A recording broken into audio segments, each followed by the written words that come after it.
मेरी स्क्रीन आप लोगों को दिख रही है? Yes sir.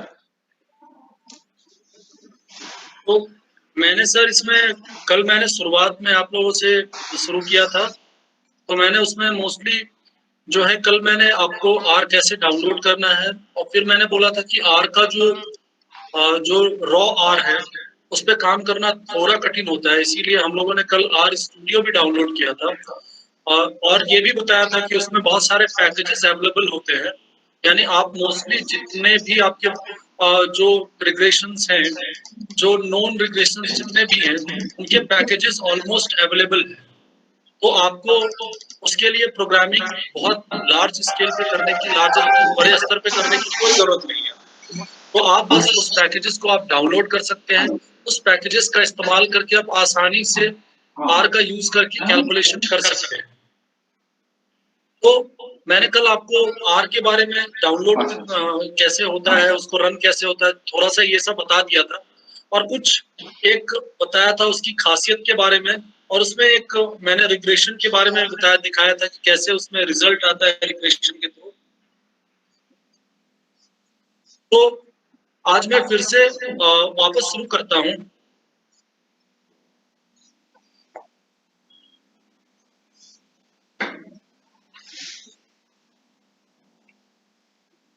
खासकर जो कॉरिलेशन है, कॉरिलेशन के साथ साथ मैं कुछ डायग्राम्स भी बनाने की आपकी कोशिश करूंगा।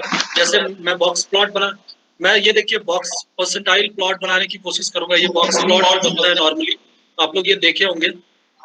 तो ये बॉक्स प्लॉट बनाने की कोशिश रहेगी। फिर हम लोग कॉरिलेशन मैट्रिक्स प्लॉट करने की कोशिश करेंगे। जो कॉरिलेशन मैट्रिक्स प्लॉट होता है डायग्राम में, उसको प्लॉट करने की हम लोग कोशिश करेंगे।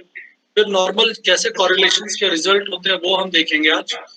उसके साथ साथ मेरा जो आज इन्फोसिस रहेगा, आपका सिंपल मल्टीपल रिग्रेशन हम देखेंगे।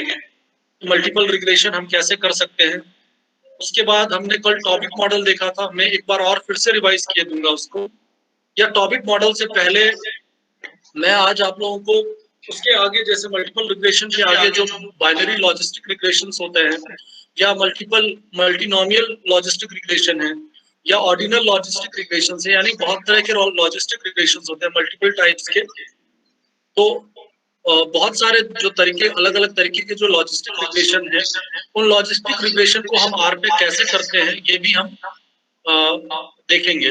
तो मुझे लगता है कि इतना, मतलब ये सारे रिग्रेशंस आपको देख के ये नॉर्मली आपके बहुत सारे काम हो जाएंगे इसमें, क्योंकि अब इससे ज्यादा मतलब आजकल पेपर में भी नॉर्मली जो ज्यादातर इस्तेमाल किए जाने वाले रिग्रेशंस है, मैंने उसे चेकअप किया है। अ, मैंने उसे ही लिया है, तो उसमें मुझे जहां तक ज्यादातर दिखता है, उसमें बाइनरी लॉजिस्टिक रिग्रेशन, मल्टीनोमियल हो जाता है, या फिर ऑर्डिनल रिग्रेशन होता है, या फिर टॉबिट मॉडल होता है, या मल्टीपल रिग्रेशन मॉडल होता है, या कॉरिलेशन होता है। आजकल बहुत सारे पेपर में कॉरिलेशन मैट्रिक्स भी बनाने लगे हैं लोग, वो काफी अच्छा देखने में लगता है सीन को, और समझ में भी आसानी से आता है। मतलब लोग, बहुत सारे लोग कॉरिलेशन का रिजल्ट ना देकर ज्यादातर टाइम वो कॉरिलेशन मैट्रिक्स ही बनाकर उसे छोड़ देते हैं, कि कॉरिलेशन मैट्रिक्स से वो लोग आसानी से समझते भी हैं, और वो देखने में पेपर में काफी सुंदर लगता है, काफी अच्छा लगता है देखने में, इसीलिए उसको वो ज्यादा इस्तेमाल में आता है।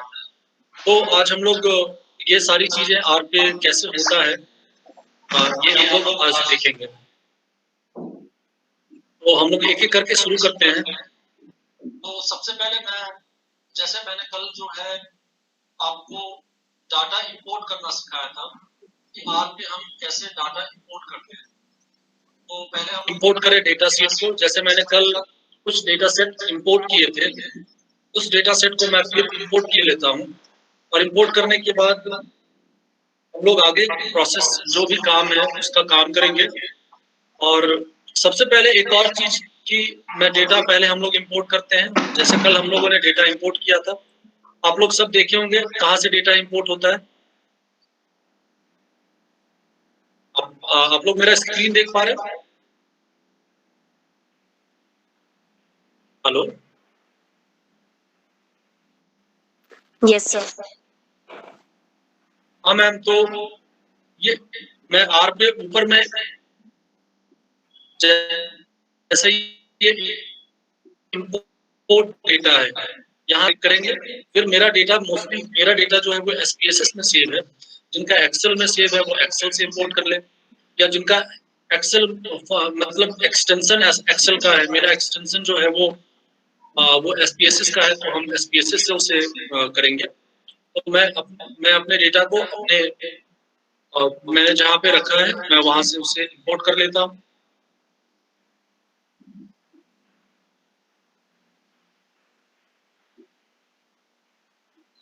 ये डेटा मैंने इंपोर्ट कर लिया यहाँ पे, ये देखिए मेरा जो है डेटा यहाँ पे आ गया। ये डेटा जो है मैं जैसे इंपोर्ट करूंगा, ये देखिए यहाँ पे डेटा इसको शो करने लगा। ये देखिए मेरा आपके सर ये फोन्स बड़े बहुत ही स्मॉल फोन दिखाई दे रहा है, क्लियर नहीं हो रहे हैं वर्ड्स। ये जो ना ये थोड़ा सा इसको इंक्रीज कर दीजिए फोन सही। तो मैम मुश्किल आएगा ये मैम, इसके अंदर में इसी तरह का काम, मतलब ये काफी इसको मुश्किल आएगा मैम इसको करने में। ओके मैम स्क्रीन जूम करोगे आपको विजिबल हो जाएगा, मैं अभी जूम करके देख रही थी फिगर्स। क्योंकि ये पूरा प्लेटफॉर्म फिर इसमें एडजस्ट नहीं होगा, इसमें दिक्कत आएगी मैम। तो मैम आप देख लीजिए ये मेरा जो ऊपर वाला हिस्सा है हो गया सर, मिल गया जूम। ये वाला हिस्सा जो ऊपर का है, ये ऊपर का हिस्सा जो है ये इसमें कंसोल के ऊपरी हिस्से में, यानी ये देखिए ये जो हिस्सा मेरा लेफ्ट हैंड साइड का अपर साइड का, इसको हम लोग कंसोल कहते हैं। इस कंसोल के ऊपरी हिस्से में ये मेरा डेटा आ गया, जो मेरा डेटा है। और आप राइट साइड में देख सकते हैं कि डेटा का नेम भी लिखा हुआ है, जिसमें लिखा हुआ है NTFP, यानी डेटा का जो फाइल का नेम है वो NTFP नेम है। और इसमें कुल 100 ऑब्जेक्ट्स और इसमें कुल 32 वेरिएबल है, यानी 32 वेरिएबल। तो ये पूरा आपको डेटा का जो हमारा स्पेसिफिकेशन है, डेटा के बारे में जो जानकारी होनी चाहिए वो इसमें दिया हुआ है। अब मैंने जब इस डेटा को यहाँ पे इंपोर्ट किया, तो देखिए यहाँ मेरा कंसोल जो है, कंसोल के निचले हिस्से में ये देखिए यहाँ पे इसने दिखा दिया कि आपका डेटा ये कंसोल रीड कर लिया है। यहाँ पे देखिए इसने लिखा हुआ है व्यू NTFP। नीचे में आप देख सकते हैं लेफ्ट साइड में जो सबसे कॉर्नर वाला है उसमें आप देख सकते हैं व्यू NTFP लिखा होगा। आप लोग देख रहे होंगे इसको। Yes sir. हाँ, तो ये व्यू NTFP है, मतलब मेरे डेटा को इसने रीड कर लिया, मतलब ये इससे ये साबित होता है। अब आपको इस पैकेज में जाना है। यहाँ पे आप देखिए राइट साइड में यहाँ पे नीचे में एक पैकेज लिखा होगा। ये देखिए आपको पैकेज लिखा है। इस पैकेज में आप जो है जाएंगे तो पैकेज में यहाँ पे इंस्टॉल लिखा हुआ है। आप देख रहे हैं, आप लोग इंस्टॉल देख रहे हैं मैम? Yes sir. तो ये इंस्टॉल लिखा हुआ है। इस इंस्टॉल में आप जाकर यहाँ पे पैकेज में ये जो नीचे पैकेज है वहां पे आपको पैकेज का नेम लिखना पड़ेगा। उसका नेम है CORR। वो लिखे आप लोग CORR। CORR। तो आप CORR लिखेंगे तो देखिए यहाँ पे CORR आ गया। और मैं यहाँ पे CORR में ये क्लिक कर दूंगा। ये देखिए यहाँ पे CORR पैकेज का नेम है। अब आपको इसको इंस्टॉल करना है। आप जैसे क्लिक करेंगे ये इंस्टॉल हो जाएगा आपके मतलब इस सॉफ्टवेयर में, मतलब R में ये इंस्टॉल हो जाएगा, ये कॉन्फ़िगर हो जाएगा R में। ये आपके लाइब्रेरी में शामिल हो जाएगा CORR। ये CORR जो है ये एक पैकेज है R का, जिससे आप कोरिलेशन परफॉर्म करते हैं। समझ गए आप लोग? CORR जो है एक पैकेज है जिससे आप कोरिलेशन परफॉर्म करते हैं। अगर ये पैकेज अगर आप अपलोड नहीं करोगे यहाँ पे, इस पैकेज को आप यहाँ पे नहीं लाओगे तो इससे आप कोरिलेशन का जो सिस्टम यानी कोरिलेशन है वो आप परफॉर्म नहीं कर पाओगे। तो मैं इसीलिए इसको कैंसिल कर देता हूँ, क्योंकि मैंने ऑलरेडी मेरे पास ये अपलोड है, यहाँ पे इंस्टॉल है। तो इसमें मैं सिंपली अब सर्च करूंगा और CORR। ये देखिए यहाँ पे CO ट्रिपल R आ गया है इस साइड में। अब यहाँ देखिए कॉरिलेशन इन R, ये लिखा है डिस्क्रिप्शन कि आप इस पैकेज का इस्तेमाल किस चीज के लिए करोगे, R में कॉरिलेशन को परफॉर्म करने के लिए करोगे। यानी आप कॉरिलेशन आराम से परफॉर्म कर सकते हैं, कॉरिलेशन कर सकते हैं R में बाय यूजिंग दिस पैकेज, यानी इस पैकेज को आप इस्तेमाल करके। ठीक है, तो मैं अब इसमें सिंपली टिक कर दूंगा। जैसे मैं टिक करूंगा यहाँ पे देखिए ये लाइब्रेरी कॉरिलेशन, यानी नीचे में आप लेफ्ट साइड में देखिए व्यू के नीचे एक और लाइन जुड़ गया।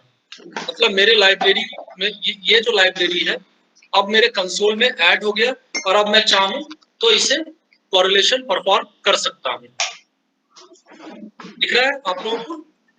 अब हम लोग जो है आगे कॉरिलेशन के, मतलब मैंने ये देखा कि जब मैंने लाइब्रेरी पूरा ऐड कर लिया कॉरिलेशन का, देखिए यहाँ पे इस स्लाइड में देखिए, मैंने इस स्लाइड में भी बना के रखा है, ये मैंने लाइब्रेरी कॉरिलेशन ऐड कर लिया। अब मैं जब लाइब्रेरी कॉरिलेशन ऐड कर लूंगा उसके बाद मैं ये पूरा का पूरा प्रोग्राम फिर से लिखूंगा कि मुझे किस किस वेरिएबल के बीच में कॉरिलेशन करना है, क्योंकि सब लोग जानते हैं कॉरिलेशन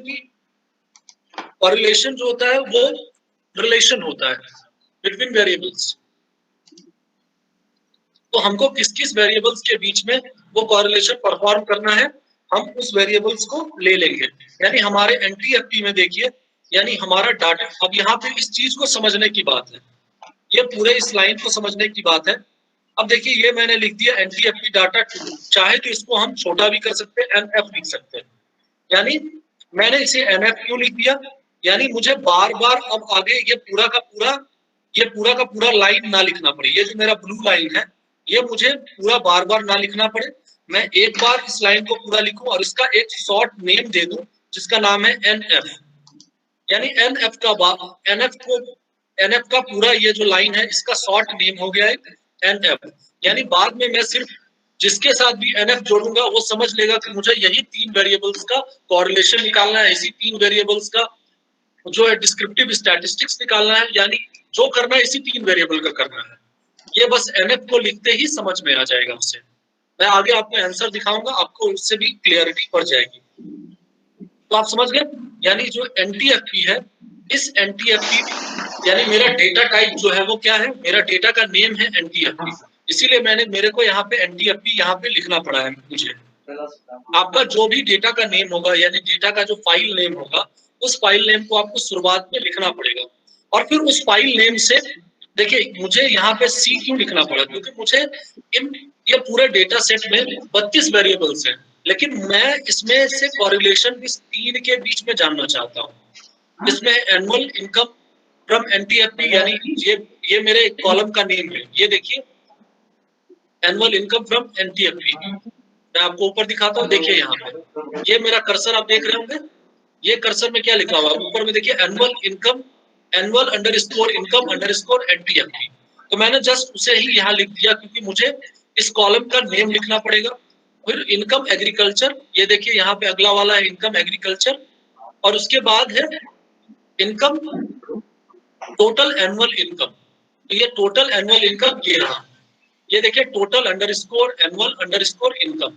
तो ये टोटल एनुअल इनकम भी, यानी मुझे इन तीनों के बीच के ही कॉरिलेशन को जानना है, और मैंने इसको कंबाइन कर दिया कि मुझे इन पूरे 32 वेरिएबल्स में सारे वेरिएबल्स नहीं चाहिए, इस पूरे 32 वेरिएबल्स में मुझे बस ये 3 वेरिएबल जिनका नाम ऑलरेडी ऊपर के कॉलम में मेंशन्ड है, बस मुझे वही वेरिएबल्स चाहिए, और मैंने उसको एक ब्रैकेट के अंदर में कंबाइन करके छोड़ दिया कि मुझे सारे वेरिएबल्स नहीं चाहिए, बस यही 3 वेरिएबल्स चाहिए, और इसी के मुझे डिस्क्रिप्टिव स्टैटिस्टिक्स भी चाहिए, इसी वेरिएबल्स के मुझे कॉरिलेशंस भी चाहिए, और इसी वेरिएबल्स के आगे मैं कॉरिलेशन मैट्रिक्स बनाऊंगा, और इसी वेरिएबल का मैं बॉक्स प्लॉट भी बनाऊंगा। मुझे ज्यादा वेरिएबल्स नहीं चाहिए, तो मैंने ये ऑलरेडी कर दिया यहाँ पे, और उसके बाद मैं आगे जाऊंगा।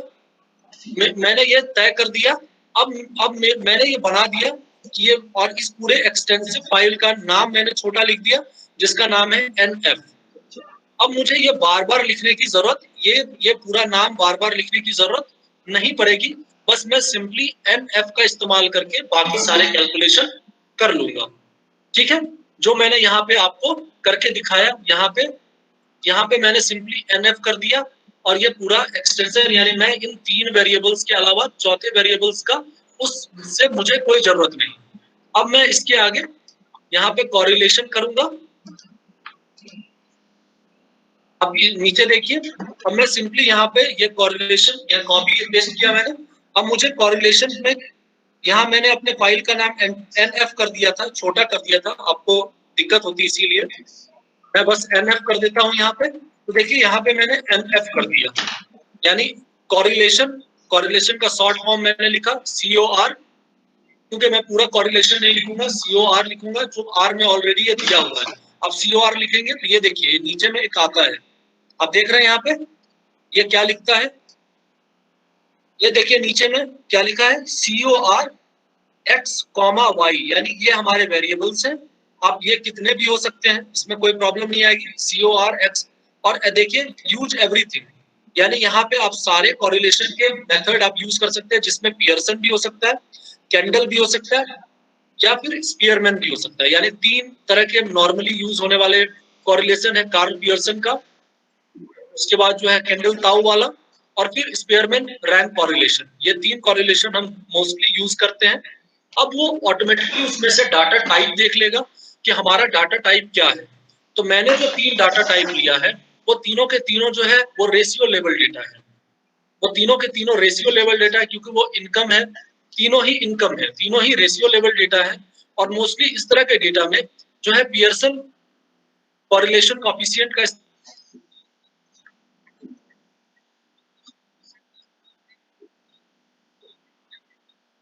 इस्तेमाल नहीं करेगा। आप समझ गए बात को यहाँ पे, या मैं फिर से बोलूं? हेलो,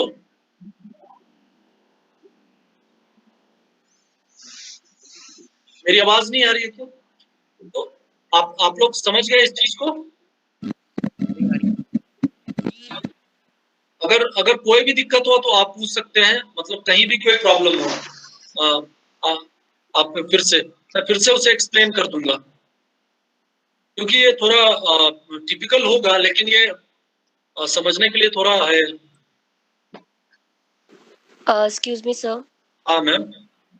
सर जो आपने ये कोरिलेशन निकालने के लिए ये वाला लिखा, तो आप पहले वाली जो आपने पूरा जिसके बीच में हमें कोरिलेशन निकालना है, जो हमने कॉलम्स के नाम लिखे, उसके बाद जब आप नीचे आप एंटर करके गए हैं या क्या? ये नहीं, आप नेक्स्ट लाइन में एंटर करेंगे। अगर आपका ये पूरा प्रोग्राम सही है, ऊपर वाला लाइन उसमें कोई एरर नहीं है, तो ऑटोमेटिकली आप जैसे इंटर दबाओगे वो ब्लू वाला नीचे बन जाएगा। ओके। अगर आपके इस पूरे ऊपर के लैंग्वेज प्रोग्राम में कहीं भी थोड़ा एरर रहेगा, अगर मैंने कोई कॉमा या कुछ छोड़ दिया होता यहाँ पे, एरर होता, तो ये रेड हो जाता, मतलब अच्छा, जो आपने ये एनुअल इनकम NTFP दिया है, these are column names, right? हाँ, ये कॉलम नेम है। यानी मैंने जो अपने डाटा में ऊपर देखिए यहाँ टोटल एनुअल इनकम, तो यहाँ नीचे टोटल एनुअल इनकम, यानी जो मेरा कॉलम नेम है एज इट इज वही कॉलम नेम यहाँ आना चाहिए। तब वो रीड करेगा कि अच्छा इसी कॉलम का हमको कॉरिलेशन निकालना है, इसी कॉलम का हमको डिस्क्रिप्टिव स्टैटिस्टिक्स निकालना है। तो हमको अपने कॉलम नेम, जो मेरा कॉलम नेम है एज इट इज, हमको वो कॉलम नेम यहाँ नीचे देना होगा, तो वो उसको रीड कर लेगा। और कोई प्रॉब्लम? No sir. तो मैंने पहले ही मैम इसमें क्या किया, कंबाइन कर दिया। यानी मैंने बता दिया कि मेरा डेटा टाइप जो है, यहाँ देखिए मेरा डेटा का नेम जो है, यानी डेटा का जो फाइल नेम है वो NTFP है। उस NTFP में टोटल 32 वेरिएबल्स है। यहाँ देखिए मैम ऊपर दिख रहा है राइट साइड में कि मेरे NTFP में कुल 32 वेरिएबल्स है, लेकिन इस 32 वेरिएबल्स में मैं हर वेरिएबल्स को नहीं ले रहा, मैंने बस 3 वेरिएबल्स को लिया। तो देखिए मेरा जो ऊपर NF बन गया, वो देख रहे हैं ऊपर में मैम राइट साइड में, मैंने शॉर्ट नेम जो NF लिया है। तो मैंने जो NF बनाया है उसमें मात्र मैंने 3 वेरिएबल्स लिए हैं, जिसमें कुल 100 ऑब्जेक्ट यानी 100 रोज है। देख रहे हैं ना मैम, यानी मैंने 3 कॉलम्स लिए हैं और 100 रोज लिए हैं, यानी 100 ऑब्जेक्ट लिए हैं, और इधर मात्र 3 वेरिएबल्स को लिया है। तो यही चीज है, क्योंकि मैंने यहाँ पे 3 वेरिएबल्स ही लिए, तो NF का मीनिंग है 3 वेरिएबल और 100 रोज। ये मेरा आ गया यहाँ पे। अब मैंने ऊपर यहाँ बस शॉर्ट फॉर्म में लिख दिया, कोरिलेशन निकालना है मुझे किसका, NF का, क्योंकि NF में मैंने ऑलरेडी अपने वेरिएबल्स को डिफाइन कर दिया है जो 3 है, तो मुझे बार बार उसको लिखने की जरूरत नहीं है। तो मैं बस कोरिलेशन NF करूंगा और उसको इंटर दबाऊंगा तो वो रिजल्ट आ जाएगा। देखिए मैम ये ब्लू वाला रिजल्ट आ गया, देखा मैंने, आपने ये जो ब्लैक है ये हमारा रिजल्ट है, ये तीनों के बीच का कोरिलेशन ये दिखा रहा है, देख रहे हैं?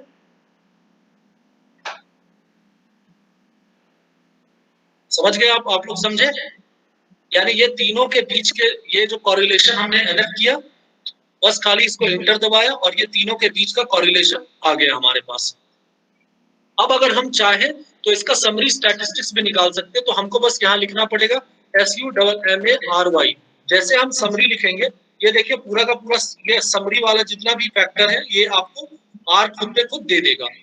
तो बस हमको ऊपर वाला समरी को क्लिक करना है और समरी के अंदर ये जो 2 ब्रैकेट बने हैं इसके अंदर बस हमको NF लिख देना है। NF का ऑलरेडी इनको पता है कि हम जैसे NF लिखेंगे मतलब ये 3 ही वेरिएबल्स का ये समरी स्टैटिस्टिक्स हमको देगा, चौथे का हमको वो नहीं देगा। तो हम जैसे समरी NF लिखेंगे और दबाएंगे, ये देखिए हमारा समरी स्टैटिस्टिक्स भी ये 3 वेरिएबल्स का समरी स्टैटिस्टिक्स भी आ गया।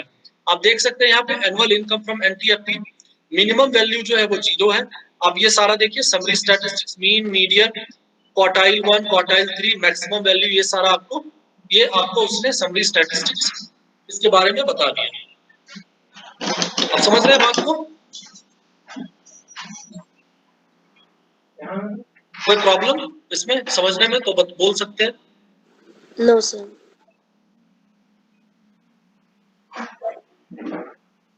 तो ये आपको समरी स्टैटिस्टिक्स ऑटोमेटिकली यहाँ पे बन गया। अब हमको इसके आगे जाना है, तो इसके आगे हमको क्या करना है कि अगर हमको कुछ प्लॉट करना है तो आप चाहे तो इसमें प्लॉट कर सकते हैं। बस आपको प्लॉट करने के लिए आपको अलग अलग तरह के फिर से पैकेजेस डाउनलोड करने पड़ेंगे, क्योंकि मैंने कोरिलेशन पैकेज को यानी CORRR जो है उसको मैंने डाउनलोड कर लिया, या इंस्टॉल करने के बाद मैंने अपना कोरिलेशन वर्क जो है वो परफॉर्म कर लिया, यानी मैंने कोरिलेशन इसका निकाल लिया इस डाटा का। अगर अब हमको जो है बॉक्स प्लॉट बनाना है या बॉक्स परसेंटाइल प्लॉट बनाना है या कोरिलेशन मैट्रिक्स हमको प्लॉट करना है, तो उसके लिए आगे हमको अलग अलग और एक्सटेंशन हमको डाउनलोड करने पड़ेंगे, जिसमें पहला जो है अगर बॉक्स परसेंटाइल प्लॉट बनाना है हमें तो उसके लिए HMISC पैकेज आता है। आप लिख सकते हैं, मैं यहाँ पे लिखता हूँ, देखिए HMISC मैंने ऑलरेडी इसको डाउनलोड करके रखा है, इस पैकेज को इंस्टॉल करके। आप चाहे तो इस पैकेज में इंस्टॉल में जाकर HMISC को, इस पैकेज को आप इंस्टॉल कर सकते हैं। तो आप HMISC को इंस्टॉल करेंगे और बस आपको कुछ नहीं करना है। HMISC इंस्टॉल करने के बाद उसे सर्च करेंगे और उसमें जो बगल में बॉक्स है उसमें आप क्लिक कर देंगे सिंपली, तो वो ऑटोमेटिकली यहाँ पे लाइब्रेरी लोड हो जाएगी। और जब आप एक बार लाइब्रेरी लोड कर लेंगे HMISC का, तो उसके बाद आप चाहे तो आप ये बॉक्स प्लॉट परफॉर्म कर सकते हैं, बॉक्स प्लॉट आराम से बना सकते हैं, जो मैंने ऑलरेडी यहाँ पे रखा है यहाँ पे बना के। तो मैं इस HMISC को मैं आपको दिखाता हूँ कैसे बनता है इसमें। अब यहाँ पे बस हमको एक थोड़ा चेंजेस करना है कि मैं NTFP डेटा 2 का नाम जो है मैंने NF रख दिया हुआ है, तो मैं सिर्फ यहाँ N और F जो है मेंशन करूंगा।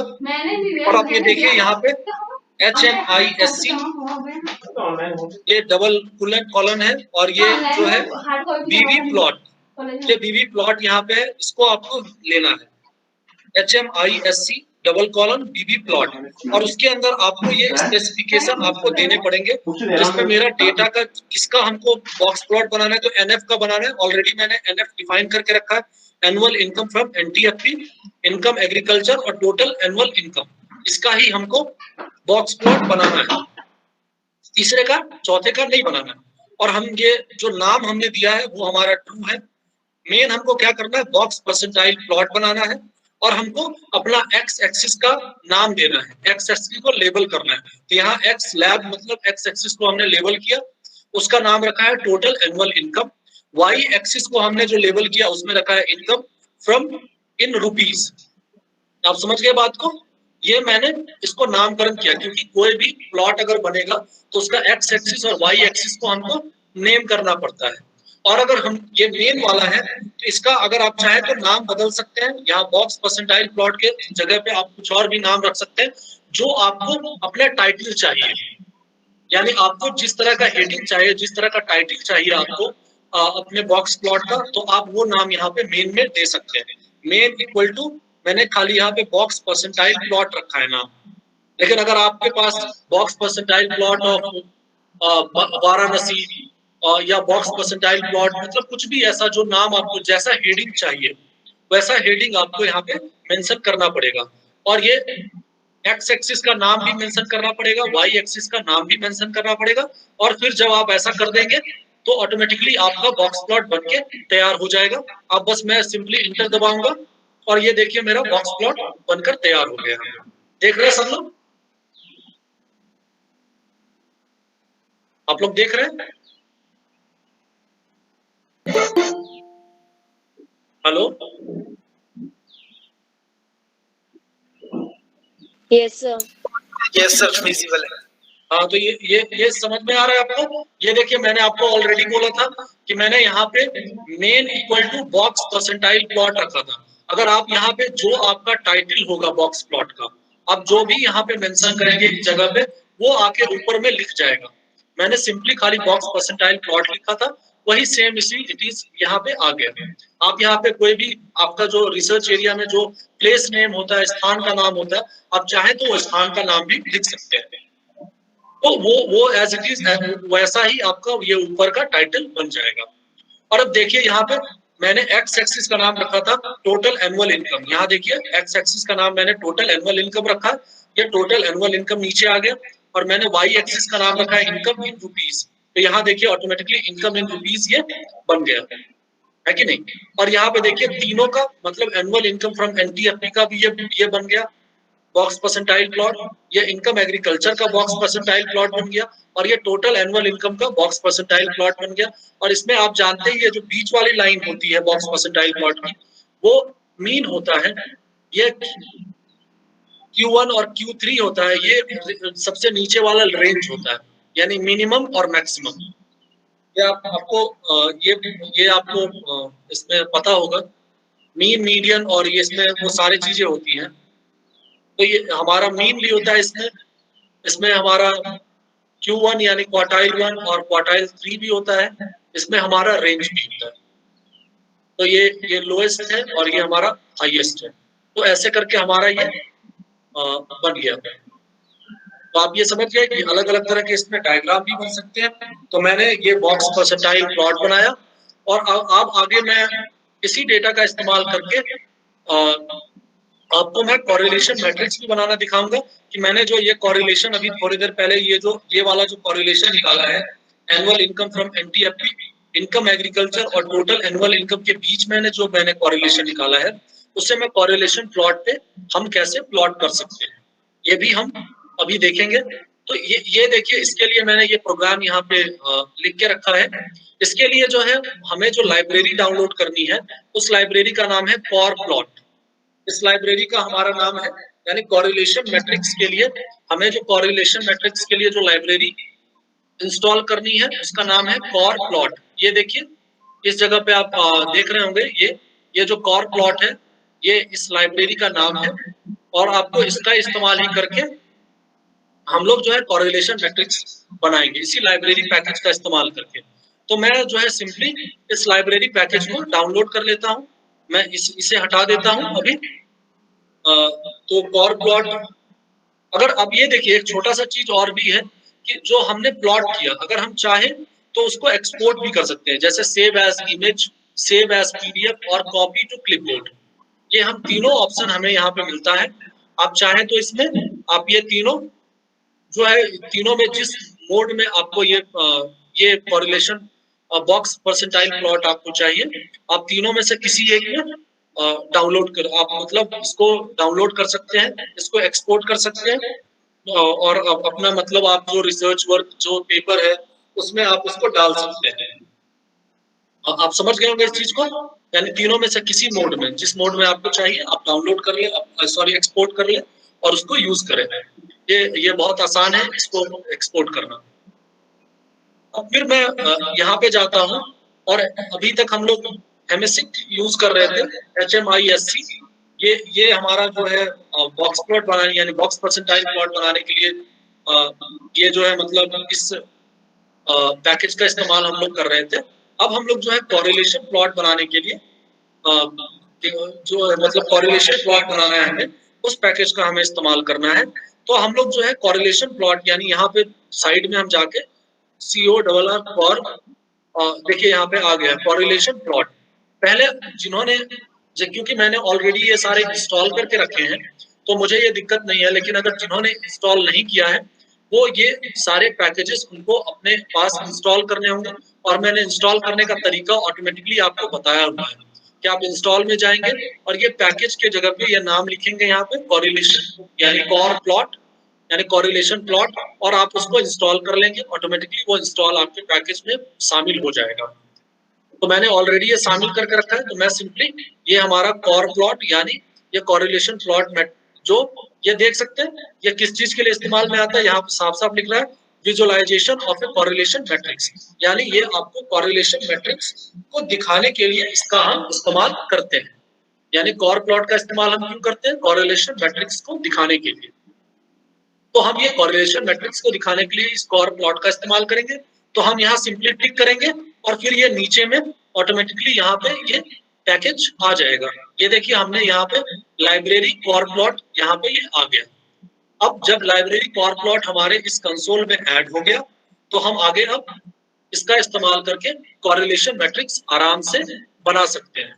बस हमको क्या करना है, अब कॉरिलेशन यानी हमको एक नाम देना है कि हमको कॉरिलेशन किस चीज का बनाना है। तो हम सिंपली ये एक नाम दे देंगे, यानी हमको ये देखिए मैंने एक नाम दे दिया हुआ है यहाँ पे कॉरिलेशंस एक नाम दिया, यानी कॉरिलेशन मैट्रिक्स बनाने के लिए भी हमें एक नाम देना पड़ेगा किस फाइल का हमें कॉरिलेशन मैट्रिक्स बनाना है। तो मैंने सिंपली एक कॉरिलेशंस लिख दिया और मैं किस डेटा का इस्तेमाल कर रहा हूँ कॉरिलेशन बनाने के लिए। तो मैंने ऑलरेडी यहाँ पे आप देखिए ये मैं यहाँ पे इस कॉरिलेशन का इस्तेमाल कर रहा हूँ। ये देखिए यहाँ पे कॉर NF, ये देखिए मैंने ऑलरेडी इस NF का कॉरिलेशन निकाला है, दिख रहे हैं? यहाँ पे मैंने इस NF का इस्तेमाल करके कॉरिलेशन निकाला है इन तीनों के बीच का। तो मैं इसी डेटा का इस्तेमाल करूंगा कॉरिलेशन बनाने के लिए। तो यहाँ पे आप देखिए कोर NF लिखा हुआ है, यानी COR और NF। तो मैं बस उसी को यूज कर रहा हूँ COR और NF, क्योंकि इसमें मात्र 3 वेरिएबल हैं तो हम इन्हीं तीनों वेरिएबल का इस्तेमाल करेंगे, इसीलिए हमने 1:3 लिख दिया। अगर आपके 5 वेरिएबल है तो आपको 1:5 लिखना पड़ेगा। अगर मैं सारे वेरिएबल्स का कॉरिलेशन निकालता तो मुझे 1:32 लिखना पड़ता है यहाँ पे। मतलब आप समझ रहे हैं बात को? यानी लेकिन आपको ये भी तय करना है कि मैंने आपको वो सारे के कॉरिलेशन पहले निकालने पड़ेंगे।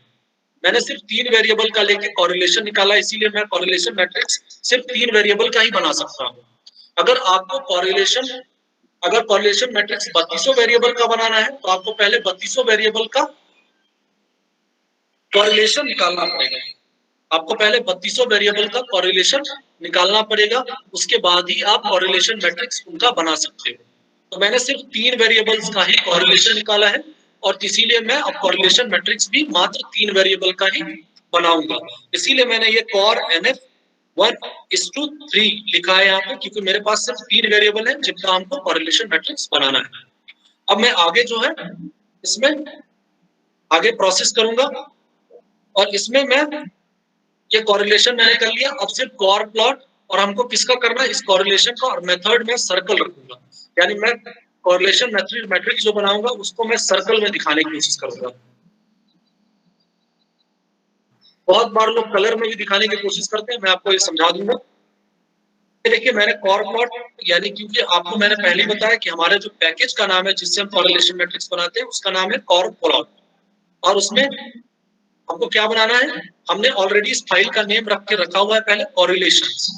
जो इस कोरिलेशन के डाटा का इस्तेमाल करके हमको कोरिलेशन मैट्रिक्स बनाना है। तो आप ऑलरेडी देख रहे हैं यहाँ पे कोरिलेशंस, और मेथड मेरा सर्कल है, यानी जो भी कोरिलेशन प्लॉट होगा उसके बीच में सर्कल के साइज से डिफाइन होगा कि मेरा कोरिलेशन का बाउंडिंग जो है, कोरिलेशन कितना मजबूत है अलग अलग वेरिएबल्स के बीच में। तो मैं सिंपली अब इंटर दबाऊंगा और यहाँ पे देखिए कोरिलेशन मैट्रिक्स प्लॉट हो गया। अब देख ही रहे हैं यहाँ पे, यानी ये जो है ये 1 1 1 है, और ये देख रहे हैं आप कि काफी ये सारे जो है कोरिलेशंस हैं अलग अलग वेरिएबल्स के बीच में। यानी आप ये समझ रहे हैं यहाँ पे ये इनकम और एनपीएफटी के बीच में है। ये सारा ये तो आपका कोरिलेशन मैट्रिक्स प्लॉट हो गया यहाँ पे। आप इसे चाहेंगे भी तो इसे चाहे तो इसको आप एक्सपोर्ट कर सकते हैं, इस कोरिलेशन मैट्रिक्स को। यहाँ तक क्लियर हुआ या मैं फिर से समझाऊं आपको? मैंने अभी तक 3 चीजें बताई आपको। पहला मैंने कोरिलेशन कैसे निकाला जाए वो मैंने बताया, फिर उस वेरिएबल्स का डिस्क्रिप्टिव स्टैटिस्टिक्स कैसे निकाला जाए ये भी मैंने बताया आपको। उसके बाद मैंने उसी डाटा का इस्तेमाल करके बॉक्स परसेंटाइल प्लॉट कैसे बनाया जाए ये भी मैंने आपको बताया। और उसके बाद सबसे लास्ट में मैंने आपको बताया कि आखिर उस कोरिलेशन जो हमारा निकला है उस कोरिलेशन के डाटा का इस्तेमाल करके हम कोरिलेशन प्लॉट कैसे करेंगे, यानी कैसे हम कोरिलेशन प्लॉट बनाएंगे, ये भी हम इसमें मैंने ये आपको बताया। तो यहाँ तक अगर किसी को कोई प्रॉब्लम है तो ये पूछ सकता है। तो मैं फिर से आपको चाहूँ तो एक्सप्लेन करूँ, क्योंकि मैं अगले सेगमेंट में जाने से पहले मैं चाहता हूँ कि आपका ये कोरिलेशन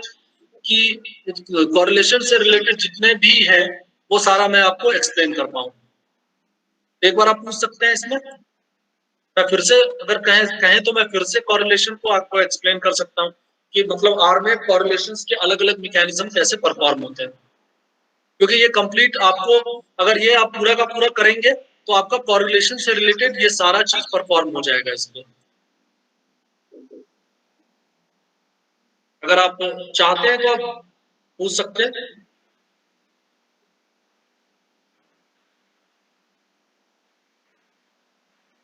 नो सर। मतलब समझ में आ रहा है या नहीं आ रहा है ये बता सकते हैं आप हमें। मैं फिर समझ आ रहा है सर। मैं फिर से कोशिश करूंगा। शायद समझ आया सर, समझ आ गया। ये मतलब एक बार देखिए सर, मैं यही कह सकता हूँ कि आपको मैंने जो बहुत सारे आपको मैंने बुक्स भी शेयर किए हैं, आप उसे एक बार पढ़े जरूर। और अगर आप उसे पढ़ेंगे और मैंने कोशिश करेंगे समझने की, तो मेरा मानना है कि ये बड़ा आसान हो जाता है इसको इस पे काम करना। क्योंकि मैं आप देख ही रहे कि मैं एक बार इसको समझ लिया तो मुझे बहुत ज्यादा सॉफ्टवेयर की जरूरत नहीं, क्योंकि ये सारी फैसिलिटी जो है ये सारी फैसिलिटी आपको जो है बहुत सारे सॉफ्टवेयर से नहीं मिलेंगी। आप SPSS में बनाना चाहें तो ये सब आसानी से नहीं बनेगा, उसमें लिमिटेशंस है। लेकिन आप आर में ये सारी चीजें आसानी से बनती है। आप पेपर्स भी आप नए पेपर्स आपने देखे होंगे, उसमें ये सारे डायग्राम्स ये सारे चीजें बहुत लार्ज स्केल पे बने मिलेंगे आपको। जो अच्छे स्टैंडर्ड्स के पेपर होते हैं उसमें ये सारी चीजें मिलते हैं। तो मैंने बस यही कोशिश किया कि आपको भी ये मैं बता पाऊँ जिससे आप ये सब चीजें अपने पेपर्स में इंट्रोड्यूस कर पाएंगे। तो इसीलिए मैंने कोरिलेशंस के सारे सिस्टम मैंने आपको बताए। सर बुक एक और बार शेयर कर दीजिए, एक्चुअल में मेरे को मिली। हेलो, हाँ जी सर। हाँ, तो मैं फिर से कर दूंगा, वो कोई दिक्कत नहीं है। Okay sir. लेकिन मतलब यहाँ तक मैंने कोरिलेशंस के आपको जितने भी एस्पेक्ट्स हैं मैंने आपको बताने की कोशिश की। आप अगर इसमें आप कलर लिखोगे तो सर्कल के स्थान पे उस स्क्वायर में सिर्फ कलर आ जाएगा। ओके समझ के बात को? हाँ जी सर। हाँ, तो मतलब होता है ना कोरिलेशन में कि कलर के डार्कनेस से रिलेशन पता चलता है। अगर वो बहुत ज्यादा डार्क है तो रिलेशन अधिक है, बहुत कम डार्क है तो रिलेशन पुअर है। कोरिलेशन, हाँ, ये वाला भी आपने बहुत बार डायग्राम देखे होंगे कि मतलब अलग अलग कलर्स के बेसिस पे डायग्राम होते हैं। समझ रहे बात को? हाँ जी सर। तो मैं कोरिलेशंस के बाद अब मैं रिग्रेशंस पे आता हूँ। मैं इसको पूरा डिलीट कर देता हूँ मैं फिर से रिग्रेशन शुरू करता हूँ। आप लोग मैं अगला जो है मेरा वो रिग्रेशन है। ये रिग्रेशन को आप कैसे परफॉर्म करेंगे आर के थ्रू, या आर के माध्यम से आप कैसे रिग्रेशन को करने की कोशिश करेंगे। तो मैं आपको रिग्रेशन के बारे में बताता हूँ। यहाँ तक मैं इसको डिलीट कर देता हूँ, क्योंकि अगर ये रहेगा तो फिर वो प्रॉब्लम दिखता रहेगा। तो मैंने ये बगल के झाड़ू का इस्तेमाल करके पूरा कंसोल साफ कर दिया है। अब मैं चाहूँ तो इसको भी ये यहाँ पे कट कर देता हूँ। मैं इसे चाहूँ तो ये सारा चीज मैं रिमूव करता हूँ यहाँ से। ये देखिए यहाँ पे जो प्लस वाला ये क्रॉस वाला था, इससे मैं ऑटोमेटिकली इस चीज को रिमूव कर दिया। ये कट वाला जो था ये क्रॉस से, और इसके थ्रू आप भी चाहे तो अपने इस प्लॉट में यहाँ जो प्लॉट में यहाँ जो सेव हो रहा था उसको आप रिमूव कर सकते हैं। ठीक है, अब मैं आगे बढ़ता हूँ। पहले हम लोग जो है फिर से यहाँ पे जो है ये फिर से मैं जो है पूरा डेटा रेज करता हूँ, और फिर से मैं पूरा एक शुरू से मैं शुरू करता हूँ, जिससे आपको फिर से समझ में आए कि रिग्रेशन हम कैसे परफॉर्म करेंगे। ठीक है, तो मैं पूरा डेटा भी रेज करता हूँ, हटा देता हूँ। ये देखिए मेरा clear object from the work space, ये देखिए यहाँ भी झाड़ू है। इस झाड़ू का इस्तेमाल करूंगा तो ये पूरा का पूरा जो डेटा है ये भी यहाँ से रेज हो जाएगा, हट जाएगा। तो यहाँ पे यस दिया मैंने, इसको पूरा भी हटा दिया, यहाँ से ये भी हटा दिया, यानी अब मेरा पूरा स्क्रीन पूरा क्लियर हो गया। अब मैं फिर से वापस डेटा को इंपोर्ट करूंगा वहीं से।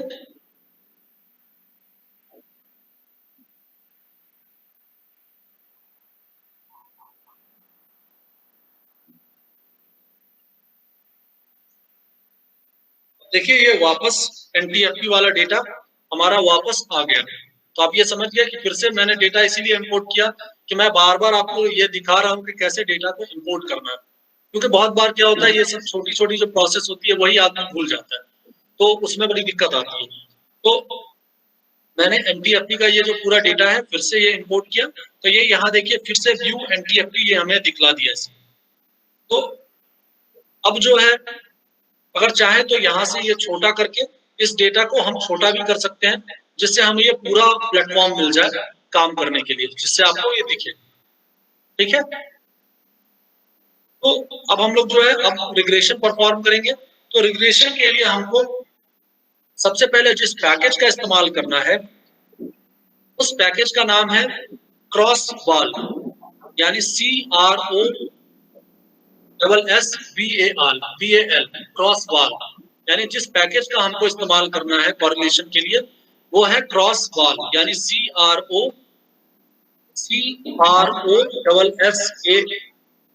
CROSS क्रॉस वॉल VAL, यानी क्रॉस वॉल। क्रॉस वॉल ये देखिए यहाँ पे है generic functions for cross validation.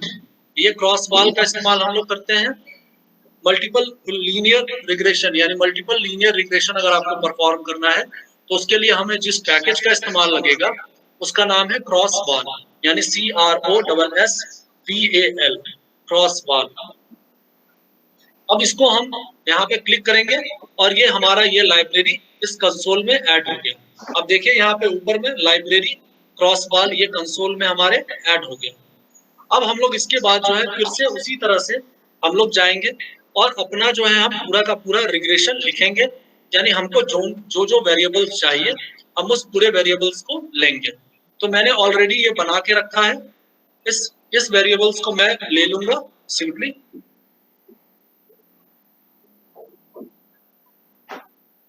मैं इसको पूरा आपको एक्सप्लेन करता हूं कि मैंने कौन कौन से वेरिएबल्स लिए हैं। तो मैंने ऑटोमेटिकली मैं फिर से आपको अपना डेटा दिखाता हूं। ये देखिए मैंने इस पूरे वेरिएबल मैंने पहले भी क्या किया था, एक नाम दे दिया था और ये पूरा एक्सटेंसिव प्रोग्राम मैंने ये पूरा एक्सटेंसिव जो है कोड मैंने लिख दिया। अभी पूरे एक्सटेंसिव यानी यहाँ से लेकर यहाँ तक के कोड का सिंपल एक छोटा सा नाम है जिसका नाम है एनटीएफटी। अगर मैं सिर्फ NTFP लिखूंगा तो मतलब है कि ये पूरे के पूरे जो लंबा चौड़ा ये जो लिखा हुआ है इसका पूरा एक सिंगल नेम है NTFP। अब उसमें मैंने क्या लिखा है, मैंने पहला लिखा है LM।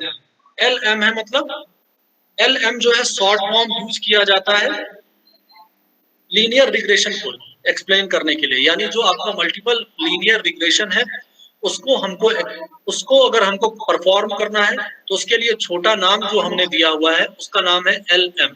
और उसके बाद जो पहला आता है ये आपका जैसे लॉग INC NTFP, यानी मैंने जो NTFP से होने वाला जो इनकम है उसका हमने लॉग वैल्यू ले लिया है। आप ये समझ रहे होंगे, ये मेरा क्या हो गया, डिपेंडेंट वेरिएबल हो गया। और उसके बाद के जितने हैं इसके बीच में मैंने ये सिंबल बना दिया, और उसके बाद के यहाँ से लेकर यहाँ तक का जो वैल्यू है ये सब के सब मेरे इंडिपेंडेंट वेरिएबल्स, जिसमें आपका सेक्स रेशियो है, एज है, हाउस होल्ड टाइप है, home street rural area, home street cultivation, ये सारे के सारे जितने नाम हैं ये सब के सब मेरे ये कॉलम के ऊपरी नाम है जो मेरे इंडिपेंडेंट वेरिएबल्स हैं। और ये जो लॉग INC यानी जो लॉग वैल्यू है NTFP इनकम का वो मेरा डिपेंडेंट वेरिएबल है। तो मैंने ये पूरा का पूरा जो हमारा रिग्रेशन लिखने का जो तरीका होता है डिपेंडेंट वेरिएबल के साथ साथ हम इंडिपेंडेंट वेरिएबल, और फिर ये मैंने पूरा का पूरा लिख दिया। और लिखने के बाद मैंने ये बता दिया कि ये पूरा जो रिग्रेशन परफॉर्म होगा उसका डाटा जो है वो होगा NTFP, यानी हमको NTFP जो मेरा डाटा है वो NTFP है। ये सारा करने के बाद मैं सिंपली आगे जाऊंगा, तो ये मतलब ये समझ लिया कि हमको इसी से रिग्रेशन परफॉर्म करना है। ये ऑटोमेटिकली इसको दिखा दिया कि मेरे को रिग्रेशन परफॉर्म इसी से करना है। यानी यहाँ पे देखिए NTFP में मात्र मैंने कितने वेरिएबल्स लिए, मेरे टोटल थे 32 वेरिएबल्स, लेकिन मैंने रिग्रेशन में कितने वेरिएबल्स लिए, मात्र 13 वेरिएबल्स को यहाँ आप गिन सकते हैं, जिसमें से एक डिपेंडेंट वेरिएबल है, बाकी सबके सब इंडिपेंडेंट वेरिएबल है। हमको इन्हीं के बीच में रिग्रेशन परफॉर्म करना है। हमको मैंने 3200 वेरिएबल्स नहीं लिए, सिर्फ के सिर्फ 13 वेरिएबल्स को अपने रिग्रेशन के लिए लिया। ठीक है, अब उसके बाद आगे जो है मैं सिंपली जो है LM और NTFP कर दूंगा। और LM का सिंपल सा मैंने आपको पहले बताया कि LM जो है वो मतलब है, LM का मतलब सिंपल है मल्टीपल रिग्रेशन, यानी मैं सिर्फ आगे LM लिखूंगा तो LM आ जाएगा। अब मैं इसके बीच में चाहूं तो LM कर लूं, या फिर मैं तो पूरा का पूरा मैं यहाँ पे आगे एक और चीज कर सकता हूं, समरी NTFP भी लिख सकता हूं। यानी अगर मैं चाहूं तो यहाँ पे समरी पहले समरी करते हैं, पहले हम समरी निकालेंगे इसका, समरी NTFP, यानी मेरे ये डाटा यानी शॉर्ट नेम, यानी ये पूरे के पूरे इस पूरे एक्सटेंशन फाइल का जो नेम है, ये पूरे एक्सटेंशन फाइल का नेम जो है छोटा सा नाम है सिर्फ NTFP। अगर मैं सिर्फ यहाँ NTFP लिखूंगा तो मतलब ये पूरा ये हमारा जो सॉफ्टवेयर है ये समझ जाएगा कि हम ये पूरा का पूरा यानी ये पूरा 12 वेरिएबल्स को हम देखना चाहते हैं। हम तो ये ऑलरेडी इनको क्लियर है कि NTFP का मतलब है यहाँ पे ये 12 वेरिएबल्स। तो मैंने बस समरी NTFP लिखा और मैं अब जैसे आगे क्लिक करूंगा ये पूरा का पूरा रिजल्ट बन जाएगा। अब देख रहे हैं यहाँ पे ये पूरा का पूरा जो हमारा मल्टीपल लीनियर रिग्रेशन है उसका उसने पूरा का पूरा रिजल्ट हमें दे दिया। और इसने ये फॉर्मूला भी नीचे लिख दिया, ये फॉर्मूला ये होगा, यानी आपने जो फॉर्मूला इस्तेमाल किया ये फॉर्मूला ये है।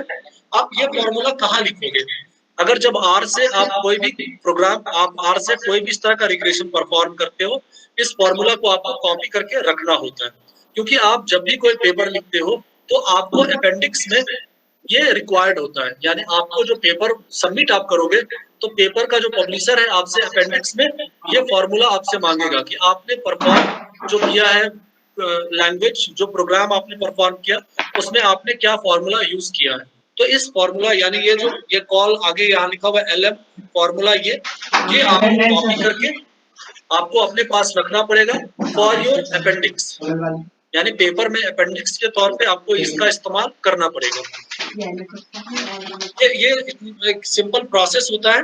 और उसके बाद ये देखिए मेरा का पूरा जो है ये इंडिपेंडेंट वेरिएबल और डिपेंडेंट वेरिएबल ये सारा का सारा आ गया, यानी इंटरसेप्ट। और आप साफ साफ देख पा रहे हैं यहाँ पे कि मतलब कौन सा, यानी जो लॉग टोटल इनकम है ये देख रहे हैं लॉग टोटल इनकम जो है वो बहुत ही ज्यादा एक्सप्लेन कर रहा है हमारे, यानी ये जो इंडिपेंडेंट वेरिएबल है वो हमारे डिपेंडेंट वेरिएबल को एक्सप्लेन करने की कोशिश कर रहे हैं, यानी उसके वेरिएंस को एक्सप्लेन करने की कोशिश कर रहा है। आप ऑटोमेटिकली यहाँ पे देख सकते हैं, ये आप ये सारा यहाँ पे ये भी देख सकते हैं, यहाँ नीचे में ये सारा का सारा आर स्क्वायर जो है इसका 0.5961 है, एडजस्टेड आर स्क्वायर जो है 0.5336 है। आप यहाँ देख रहे हैं इसका पी वैल्यू भी ये निकल गया, एफ स्टैटिस्टिक्स भी निकल गया यहाँ पे, तो ये सारा का सारा आपको यहाँ पे निकल गया है। आप यहाँ ऑटोमेटिकली देख रहे हैं ये जो भी आपको जो भी चीजें रिक्वायर्ड होती हैं मल्टीपल लीनियर रिग्रेशन में, वो सारा का सारा वैल्यू आपको यहाँ पे ये दे रहा है। आपको ये यहाँ पे मीडियन, ये आपका ये जो आपका रिसाइडियल है उसका जो जनरल स्टैटिस्टिक्स है, डिस्क्रिप्टिव स्टैटिस्टिक्स, उसके बारे में भी ये बता पा रहा है। तो ये सारा चीज आप यहाँ देख सकते हैं। तो ये आपका मल्टीपल लीनियर रिग्रेशन है। तो आपको अगर कोई प्रॉब्लम है, कोई सवाल है तो इससे पूछ सकते हैं मल्टीपल लीनियर रिग्रेशन से जुड़ा हुआ।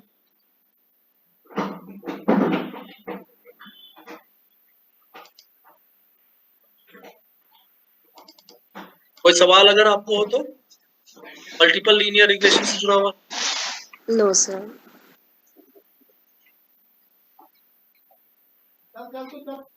आप लोग मोस्टली लगता है आप लोग को समझ में नहीं आ रहा है।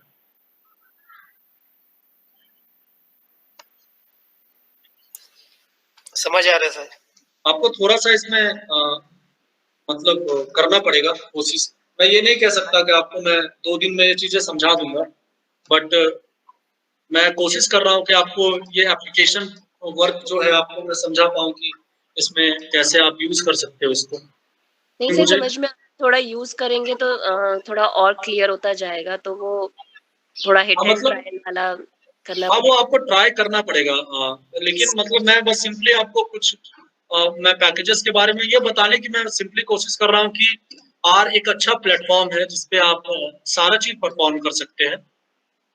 ये बहुत आसान है परफॉर्म करना, अगर आप एक बार इसकी हैबिट आपको आ जाएगी, यानी इसकी आदत लगने भर की देरी है। आप चाहे तो इसमें आराम से परफॉर्म करेंगे और आपको सारी चीजें आराम से क्लियर होंगी।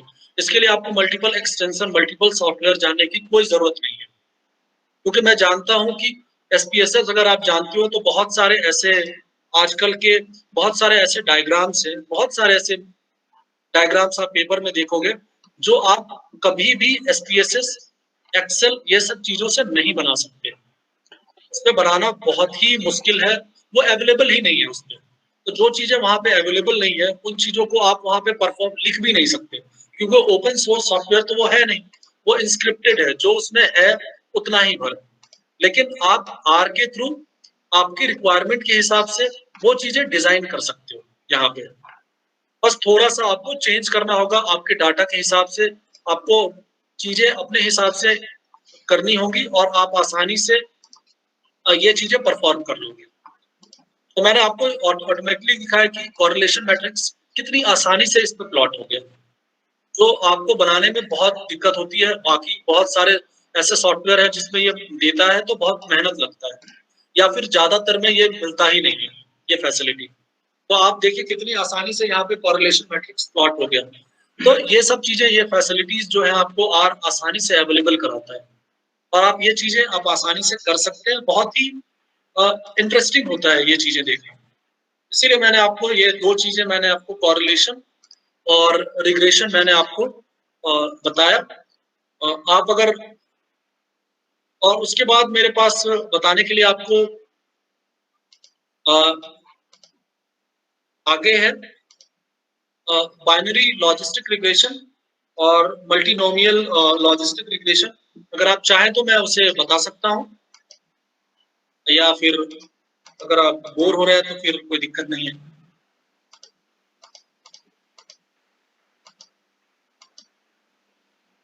आप लोग अगर इंटरेस्टेड हैं, मतलब ये आपकी हामी के ऊपर है। यस सर, कंटिन्यू करें आप। तो मैं सिंपली थोड़ा सा मैं बहुत ये नहीं, मैं स्टैटिस्टिक्स में नहीं जाऊंगा। मैं सिंपल जो है इसको यूज कैसे करना है उस यूज पे ज्यादा मैं फोकस करूंगा, क्योंकि मैं खुद भी मैं नहीं कह सकता कि मैं बहुत अच्छा स्टैटिस्टिक्स जानता हूँ, बट मैंने सिंपली एप्लीकेशंस हर चीज के देखने की कोशिश की है। मैं आपको एप्लीकेशन पार्ट कितनी आसानी से समझा पाऊँ। मैं उसके थ्योरेटिकल पे एकदम नहीं जाऊंगा, मैं सिंपली स्टैटिस्टिक्स पे जाता, मैं उसके एप्लीकेशंस पे जाऊंगा और आपको समझाऊंगा कि क्यों हम सॉफ्टवेयर में कैसे इसका इस्तेमाल करें और कैसे इसको आसानी से एक्सप्लेन कर ले जाए। क्योंकि ये बहुत ज्यादा मतलब नहीं है कि वो कैलकुलेट कैसे किया, उसका फॉर्मूला क्या था, ये सब जानने की बहुत ज्यादा जरूरत भी नहीं होती आज के दौर में। आज आपको सिंपली जानना है कि आप अगर कोई चीज डिजाइन करते हो तो वो डिजाइन क्यों करते हो, और उस डिजाइन के बाद हमको मेरा एक्सपेक्टेड रिजल्ट क्या है। जैसे मैं सैलन सर की बात सुन रहा था, तो वो बोल रहे थे कि हमें क्वेश्चनर कैसे डिजाइन करना चाहिए। सर जो शुरुआत में बोला उन्होंने, तो मेरा भी यही मानना है कि आपको चाहिए क्या, आपका रिजल्ट क्या है, आपको क्या फाइनली आपका आउटपुट क्या होगा। आपको पहले दिन से आपके क्वेश्चनर में वो चीज चाहिए होता है। आप क्वेश्चनर बना के फिर रिजल्ट तलाश नहीं कर सकते। ये वो उस तरह का क्वेश्चनर सबसे गंदा क्वेश्चनर होता है, जब फाइनली आप पूरा क्वेश्चनर से पूरा डाटा निकालने के बाद ये चीजें कोशिश करने शुरू करते हो कि हम इसमें क्या लगाएं। ये सबसे ट्रबल मेकिंग तब होगा आपके लिए क्वेश्चनर। तो बेटर है कि आप अपने क्वेश्चनर को पहले ही आप अपने रिजल्ट के बारे में सोच लो कि हम क्या क्या लगाना चाहते हैं उसमें। हमको कौन सा रिग्रेशन यूज करना है, कौन सा कॉरिलेशन यूज करना है, हमको क्या यूज करना है, हमको क्या रिजल्ट चाहिए, ये पहले आपको तय करना होगा। उसके बाद आप क्वेश्चनर डिजाइन करो। क्वेश्चनर डिजाइन जब, क्योंकि क्वेश्चनर डिजाइन में आपको ये पहले दिन से पता होना चाहिए कि मेरे को ये रिग्रेशन अप्लाई करना है और मेरा ये डिपेंडेंट वेरिएबल है और मेरा ये सारा इंडिपेंडेंट वेरिएबल है, और उसी मेंटालिटी के साथ आप फील्ड में जाओ और फिर अपने पर्सपेक्शन को आप अपने उस चीज को पहले एनालाइज कर लो, मैंने सोच लो दिमाग में, फिर आप जाओ वहां पे। और ये हम पहले दिन से आपका तय होना चाहिए कि हमारा इंडिपेंडेंट वेरिएबल कौन है और डिपेंडेंट वेरिएबल कौन है रिग्रेशन के लिए, और हमको किन किन के बीच में कॉरिलेशंस देखने हैं। तो जब तक हम ये सारी चीजें, ये सारी क्लियरिटी अपने दिमाग में नहीं रखेंगे, हमारा क्वेश्चनर बड़ा पुअर डिजाइन क्वेश्चनर होगा, तो उससे कुछ निकल नहीं पाता बहुत बार। कि आप फील्ड से लाते हो, डेटा पूरा फीड करते हो, फिर आप सोचना शुरू करते हो कि हम कौन सा मतलब एप्लीकेशन, इस पे कौन सा चीज हम यूज करें, तो वो बेकार जाता है। फिर आप इससे कुछ आउटपुट निकाल नहीं पाते ठीक ठाक। मैं इसी चीज के लिए आपको बोल रहा हूँ कि आप यहाँ पे देखिए, बहुत सिंपल तरीके से यहाँ पे समझाया गया है क्वेश्चन के माध्यम से कि अगर आपके पास लॉजिस्टिक रिग्रेशन है, तो लॉजिस्टिक रिग्रेशन भी अलग अलग प्रकार के होते हैं। लॉजिक रिग्रेशन भी एक तरह का नहीं होता। बाइनरी लॉजिस्टिक रिग्रेशन होता है, मल्टीनोमियल लॉजिस्टिक रिग्रेशन होता है, ऑर्डिनल लॉजिस्टिक रिग्रेशन होता है।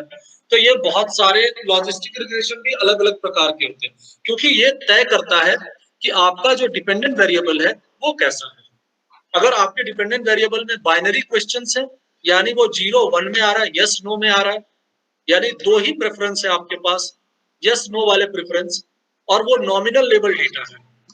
तो अगर नॉमिनल लेवल डेटा है और वो बाइनरी प्रेफरेंस है 0-1 में, तो या यस नो में आप पूछ रहे हो या मेल फीमेल में आप पूछ रहे हो, तो आपको मेल, या तो मेल को आप 1 दोगे या तो फीमेल को आप 0 दोगे।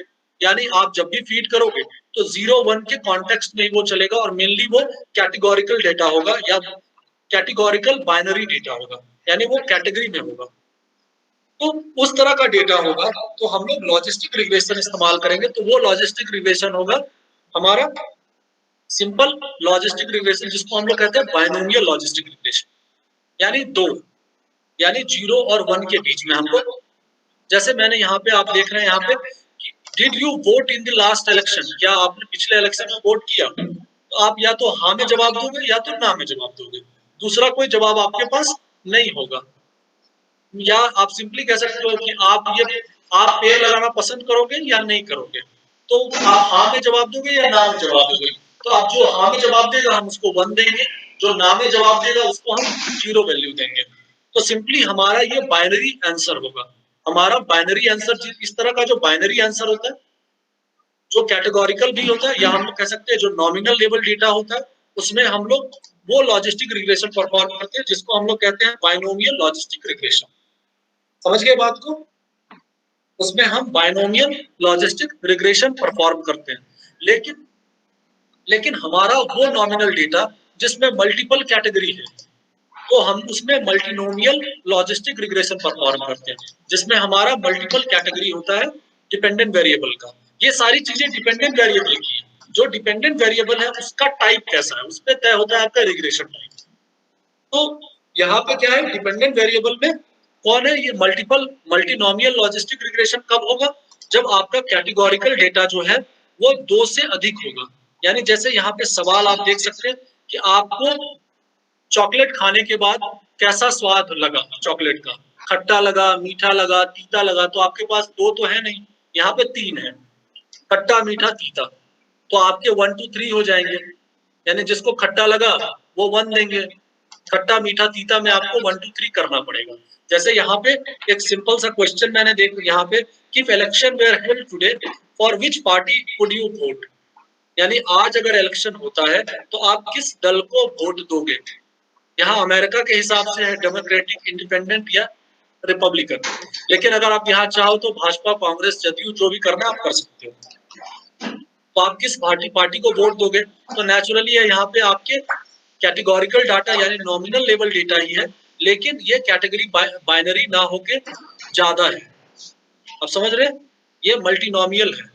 तो यहाँ पे हमको मल्टीनोमियल लॉजिस्टिक रिग्रेशन का इस्तेमाल करना पड़ेगा। जैसे यहाँ पे दूसरा क्वेश्चन भी है कि what do you like to do on the weekend, यानी आप अपने वीकेंड पे यानी संडे को क्या करना पसंद करोगे, रेस्ट करना पसंद करोगे, मूवी जाना पसंद करोगे या एक्सरसाइज करना पसंद करोगे। तो ये आपको 1 से ज्यादा है। तो इस तरह के जो सवाल होते हैं 1 2 3 वाले, इस तरह के सवाल में, लेकिन इसमें आपको ये याद रखना है कि ये कैटेगोरिकल डेटा हो, ऑर्डिनल ना हो, रैंकिंग इसमें ना हो। अगर वो ऑर्डिनल है तो उसके लिए ऑर्डिनल रिग्रेशन अलग होता है जिसमें रैंकिंग होती है। वो ऑर्डिनल लेवल डेटा होता है, वो नॉमिनल लेवल डेटा नहीं होता। बाइनरी यानी चाहे वो बाइनोमियल लॉजिस्टिक रिग्रेशन हो या मल्टीनोमियल लॉजिस्टिक रिग्रेशन हो, ये दोनों ही नॉमिनल लेवल डेटा के लिए है, ये ऑर्डिनल लेवल डेटा के लिए नहीं है। ऑर्डिनल लेवल डेटा के लिए आपको ऑर्डिनल रिग्रेशन की जरूरत पड़ती है। ठीक है, आप समझ गए।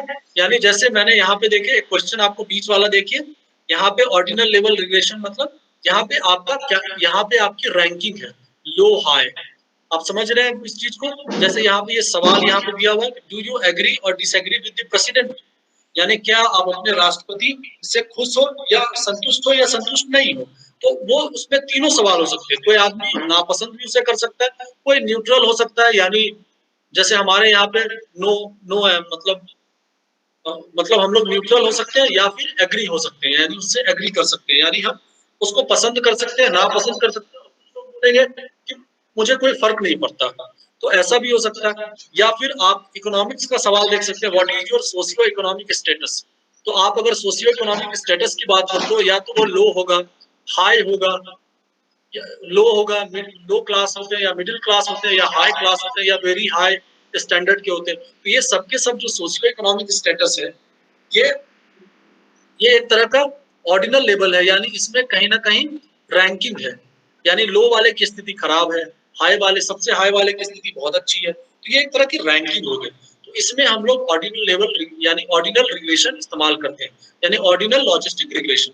तो आपने समझ लिया कि मतलब यहाँ पे हम लोग मेनली कितने तरह का इस्तेमाल, यानी हमारे लॉजिस्टिक रिग्रेशन भी 3 तरह के होंगे।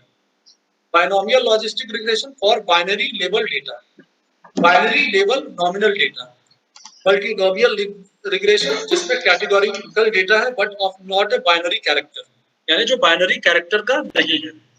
और ऑर्डिनल लेवल डेटा में हम लोग ऑर्डिनल लॉजिस्टिक रिग्रेशन का इस्तेमाल करते हैं। क्लियर हो गया आप लोगों को? Yes sir. यहाँ तक समझ गए? यहाँ तक समझ गए आप लोग? Yes sir.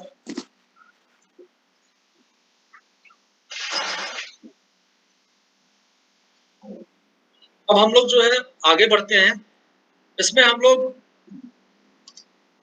ये देखने की कोशिश करते हैं कि आखिर इसको हम कर कैसे सकते हैं। तो बाइनरी लॉजिस्टिक रिग्रेशन के लिए सिंपली है कि हमको पहले जो लाइब्रेरी डाउनलोड करनी होगी या इंस्टॉल करना होगा, उसका नाम है ISLR। उसका नाम क्या है? ISLR, मैंने ऑलरेडी यहाँ पे ISLR जो पैकेज है उसको हम लोगों ने ISLR जो है मैंने इस पैकेज को ऑलरेडी यहाँ पे करके रखा है। तो मैं सिंपली आप लोग जिनको करना है वो इंस्टॉल कर सकते हैं यहाँ पे से ISLR पैकेज। तो इस पैकेज को आप अगर आप इंस्टॉल कर लेंगे, इंस्टॉल करने के बाद इसको हमको यहाँ पे सिंपली टिक करना है, जिससे ये पैकेज यहाँ पे लाइब्रेरी हमारे कंसोल पे आ जाएगा। अब यहाँ पे आने के बाद हमको वापस वही सारा चीज करना है। अब लेकिन मैं यहाँ पे थोड़ा डेटा टाइप बदल दूंगा, क्योंकि मेरे पास ये जो मेरा डेटा है, ये डेटा, इस डेटा में मेरे पास वो बाइनरी सवाल नहीं थे, तो इसमें वो दिक्कत करेगा। तो मैं क्या करता हूँ, मैं सारे को पहले रिमूव करता हूँ, फिर हम लोग लॉजिस्टिक रिग्रेशन परफॉर्म करते हैं। क्योंकि मेरा जो ये डेटा है अभी NTFP का, इसमें उस तरह के बाइनरी क्वेश्चंस नहीं है। जो इंडिपेंडेंट वेरिएबल्स में बाइनरी क्वेश्चंस होने चाहिए वो बाइनरी क्वेश्चंस इसमें अवेलेबल नहीं है, तो ये प्रॉब्लम आ जाएगा, इसमें वो परफॉर्म नहीं करेगा, क्योंकि यहाँ पे उसके पास डिपेंडेंट वेरिएबल जो इसमें है वो बाइनरी है ही नहीं। तो हम लोग उस पहले बाइनरी वाले इंडिपेंडेंट वेरिएबल्स को हम लोग लेके आएंगे। तो उसमें मैं देखता हूँ डेटा टाइप में दूसरा मेरे पास एक डेटा है जिसमें बाइनरी क्वेश्चंस है। मैं वो बाइनरी क्वेश्चंस लेके आता हूँ पहले।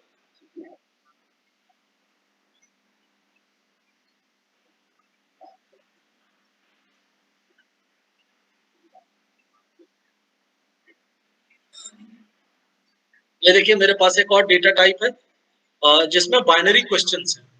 ये देखिए सारा बाइनरी क्वेश्चंस यहाँ पे, इसमें ढेर सारे बाइनरी क्वेश्चंस है और हम लोग बाइनरी क्वेश्चंस को देख सकते हैं, जिसमें मेरा पहला ही बाइनरी क्वेश्चंस यहाँ पे मैंने ये जो इंडिपेंडेंट वेरिएबल्स जो मैंने अपना डिपेंडेंट वेरिएबल्स यहाँ तय किया था, पार्टिसिपेशन इन प्लांटेशन, यानी क्या आप प्लांटेशन में भागीदार बनोगे। तो मैं ये देखना चाहता था कि ऐसा कौन सा वर्ग है जो प्लांटेशन में ज्यादा बढ़ चढ़ कर हिस्सा लेना चाहता है।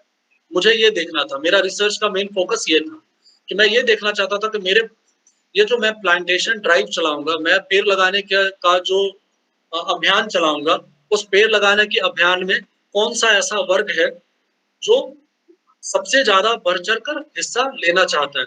तो मेरे बहुत सारे इंडिपेंडेंट वेरिएबल्स हो जाएंगे, जिसमें मेरा सबसे बड़ा जो फैक्टर है उसमें कुछ फैक्टर्स है, जैसे सेक्स हो गया यानी जेंडर हो गया, एज हो गया, एडुकेशन हो गया, ऑक्यूपेशन हो गया, या पार्क विजिट फ्रीक्वेंसी भी, यानी साल में वो आदमी कितना बार पार्क जाता है या कहीं पे पार्क जैसी जगहों पे घूमने जाता है। ये सारे के सारे मेरे इंडिपेंडेंट वेरिएबल्स हो गए।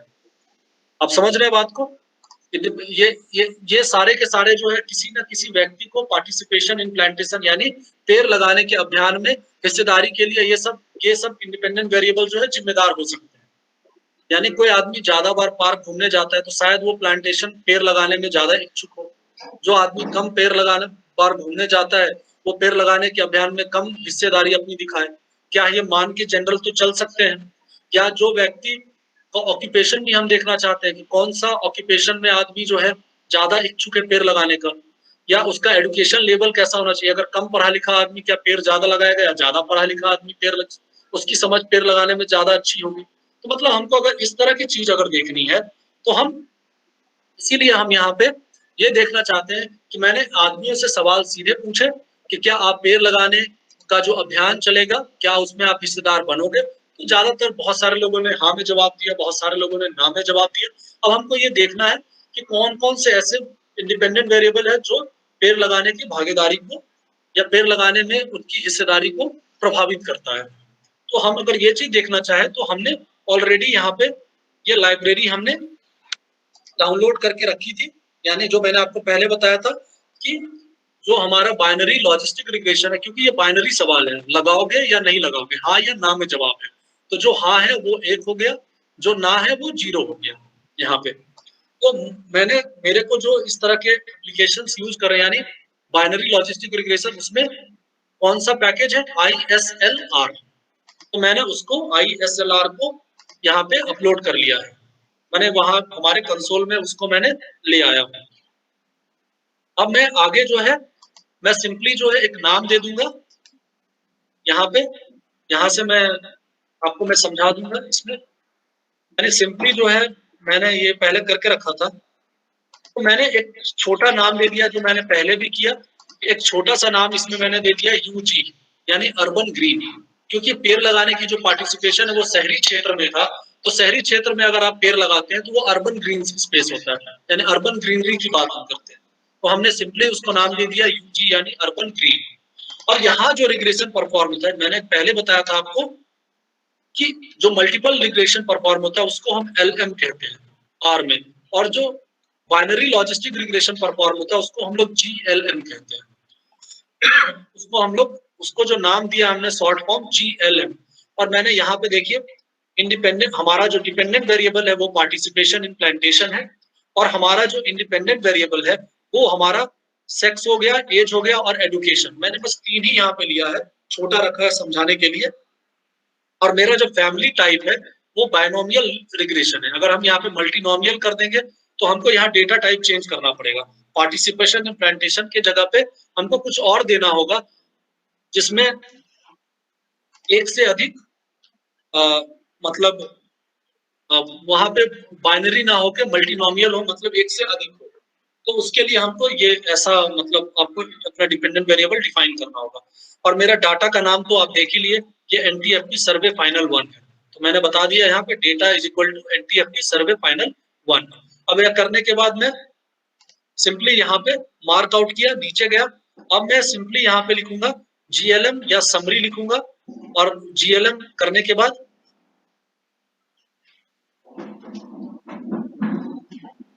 यहाँ पे ये मेरा जो ये जीएलएम हमको, क्योंकि मैंने आपको पहले बताया था कि जीएलएम जो है वो मीनिंग है बाइनरी लॉजिस्टिक रिग्रेशन का।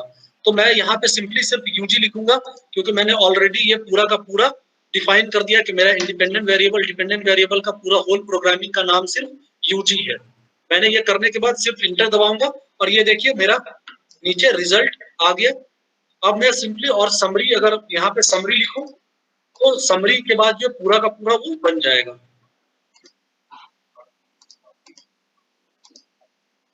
आपको जो रिक्वायर्ड चाहिए ये देखिए पूरा का पूरा आपको जो समरी, आपको जो पूरा रिग्रेशन का जो रिक्वायर्ड है ये देखिए पूरा का पूरा ये फॉर्मूला आपका रिग्रेशन का आ गया जो आपको चाहिए। मैंने आपको पहले भी बोला कि अगर आप आर पे इस तरह का जो रिग्रेशन परफॉर्म करोगे तो आपको ये फॉर्मूला की जरूरत पड़ेगी। ये जीएलएम फॉर्मूला जो यहाँ लिखा हुआ है, ये जो मेरा ब्लू से, ये क्योंकि ये अपेंडिक्स में आपको डालना पड़ेगा। और उसके बाद मैं ये देखिए यहाँ पे 3 चीजें हैं। इंटरसेप्ट ये बहुत ज्यादा डिफाइन कर रहा है, उसमें सिर्फ एज डिफाइन कर रहा है, यानी एज जो है वो समहाउ 90% तक एक्सप्लेन कर पा रहा है। और ये एडुकेशन करीबन 99.9% तक एक्सप्लेन कर पा रहा है। ये चीज आप यहाँ देख सकते हैं, ये 99.9% तक जो एडुकेशन एक्सप्लेन कर रहा है, और एज जो है वो 90% तक एक्सप्लेन कर पा रहा है। ये चीज आप देख रहे हैं यहाँ पे 3 स्टार 4 स्टार ये बना हुआ है। तो ये सारी चीजें आपको, ये देखिए मल्टीपल लीनियर रिग्रेशन, आपको मैंने बाइनरी लॉजिस्टिक रिग्रेशन भी आप देखिए इसमें आराम से परफॉर्म हो सकता है by using, simply using ISLR package. आप ISLR पैकेज का इस्तेमाल करके सिंपली बाइनरी लॉजिस्टिक रिग्रेशन कर सकते हैं। ठीक है,